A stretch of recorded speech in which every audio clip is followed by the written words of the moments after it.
lifting up Jesus and opening His Word from Australia, Denmark, Israel, Japan, New Zealand, Northern Ireland, Republic of Ireland, Singapore, South Africa, United Kingdom, Thailand, the Philippines, United States, and throughout the world.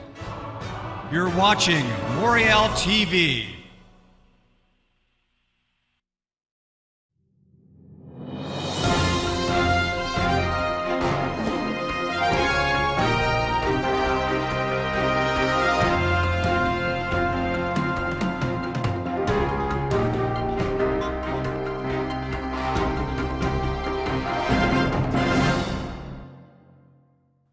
We've explained this a number of times. The Babylon motif goes back to the days of Semiramis and Nimrod with the Tower of Babel. Man trying to reach God through religious means, deifying himself, combined with his technology and politics. Goes back to Nimrod and Semiramis. That is the Babylonian or the Babylon motif. It has an anticlimax in the Old Testament with the Babylonian Empire that Jeremiah and Joel and Isaiah railed against, with such prophecies that are reiterated in the New Testament, in the book of Revelation, fallen, fallen is Babylon. That is the Old Testament anticlimax. But in the New Testament, Peter writes, writing from almost certainly Rome, "She who was in Babylon greets you," associating Rome with Babylon, and the early believers would have understood the woman on 7 hills, Babylon the Great, as being pagan Rome. But let's look ahead. What is the mystery? A mystery is something that is going to be revealed. A mystery is something that God will reveal at the appropriate time in the appropriate way to His people. It is already, however, largely revealed in Scripture. The first thing we have to understand about Babylon is the following. I put it this way. I'm speaking to you from near London, England. In the days of Arthur Conan Doyle, who wrote the books about Sherlock Holmes, Scotland Yard was located on a little alleyway between 2 buildings near the Houses of Parliament on Whitehall in London on the banks of the Thames, called Scotland Yard. That was the name of the street. Actually, it was just an alleyway. However, about a half-mile away on Victoria Street is a large building next to the Home Office. That is called Scotland Yard. Same institution, but it's no longer located on Scotland Yard. The name of the original location becomes the name of the institution, the headquarters of the Metropolitan Police in Britain. Or another way to look at it, in New York City, the original New York Stock Exchange was on Wall Street. Today, the entrance to the New York Stock Exchange is on Broad Street. Although one side of the building is on Wall Street, the entrance and the address is actually on Broad Street, yet we refer to it as Wall Street, even though it's not on Wall Street. The original theaters in New York City were located all on Broadway. Today, only 2 or 3 are on Broadway. Most of them are on the side streets between Broadway and 8th Avenue in Manhattan. 44th, 45th, 46th, 47th Street, they're on the side streets. They're not actually on Broadway, but we still call it Broadway. Babylon is no different. The original location, which was the Tower of Babel and the Babylonian Empire after that, becomes a byword or a metaphor or a general term for the whole institution, of Babylon. Now, Babylon can be etymologically argued having the root confusion. Some linguists dispute that, others agree, levavel in Hebrew, to confuse. And God said, let us confuse their tongue when they built the Tower of Babel. Peter writes from Rome, says she who's in Babylon greets you. It's not so much the location, it's the institution. Now, this is not to say that there will not be a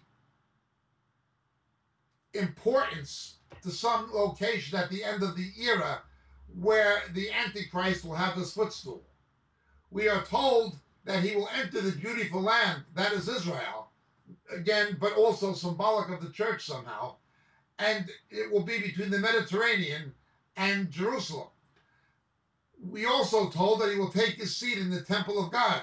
We're also told that Pergamum is where Satan's throne is. We're told many things like this.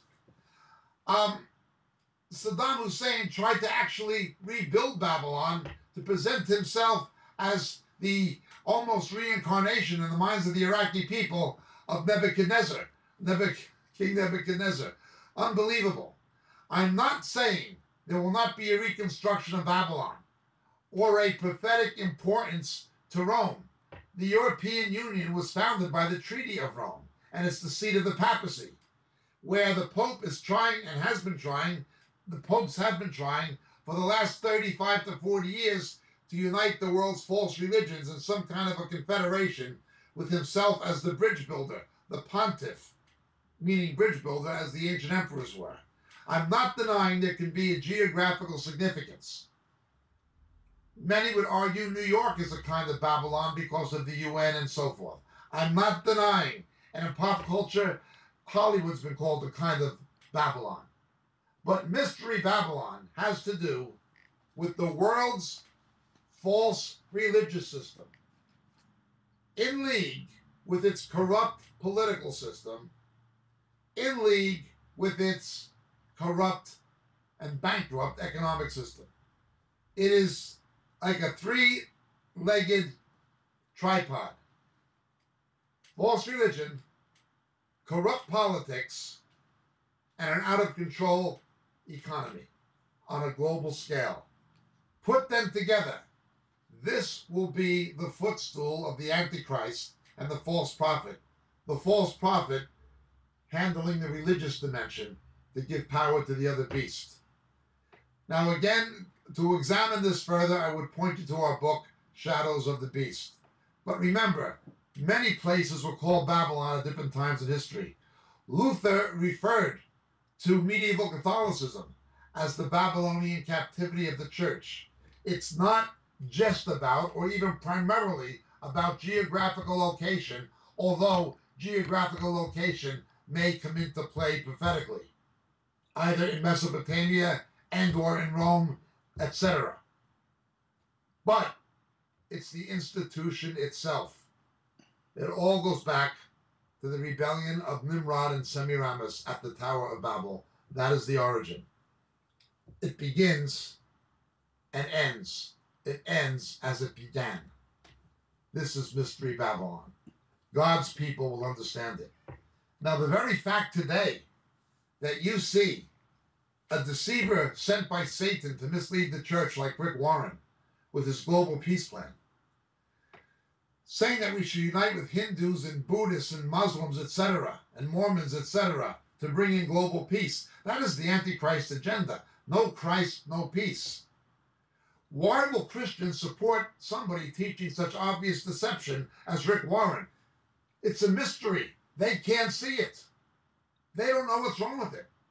How can people not see through the ecumenical movement and union with Roman Catholicism? It's a mystery. They can't see it. How can people claiming to be evangelicals get in bed with Mormonism? They can't see it. It's a mystery to them. How can people claiming to be evangelical Christians or saved Christians politically support pro-abortion and pro-same-sex marriage political candidates? They can't see it.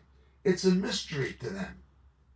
But it's not to be a mystery to us. The faithful church will see these things for what they are and understand their prophetic meaning and significance.